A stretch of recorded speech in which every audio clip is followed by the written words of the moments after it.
દ્વારકાના નાગેશ્વર મહાદેવના દર્શને આવેલા યાત્રિકો પર હુમલો થયો છે। દર્શને આવેલા મહિલાની છેડતી પણ કરવાનો આરોપ છે। નારિયેલ પાણી વેચનાર શખ્સે મહિલાની છેડતી કરવાનો આરોપ છે। મહેસાણાથી આવેલા દર્શનાર્થી પર હુમલો કરાયો છે। 24 વર્ષીય કેતુલ રાવલને ઈજા પહોંચી। 27 વર્ષીય સુરાગ રાવલને પણ ઈજા પહોંચી છે। નારિયેલ પાણી વેચનાર શખ્સે મહિલાની છેડતી કરવાનો પણ આરોપ અહીંયા લાગ્યો છે। અમે મહેસાણાથી નાગેશ્વર દ્વારકા દર્શન માટે આવ્યા હતા અને દ્વારકાથી નાગેશ્વર ધામે જતા હતા દર્શન માટે।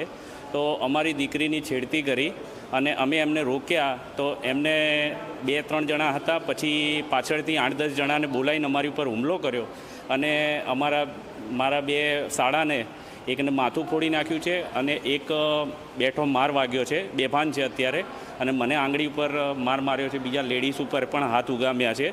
એટલે હજી અમારી લક્ઝરી આખી આવે છે પછી ખબર પડે કે કેટલા જણાને વાગ્યું છે।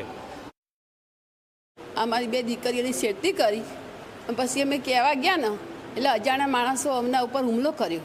બેના છેડતી કઈ જગ્યાએ ને ક્યાં જગ્યાએથી કરવામાં આવેલી હતી? આ પીપળેશ્વર મહાદેવ કીધા, નાગેશ્વર મહાદેવ। અચ્છા, ત્યાં શું બન્યું?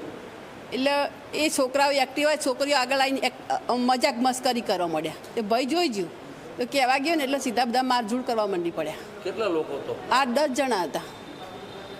લાકડીઓ લીધી, બસ એક ભાઈ તો 2 હોશમાં હતારીને સરકારી હોસ્પિટલમાં દાખલ કરવામાં આવ્યા।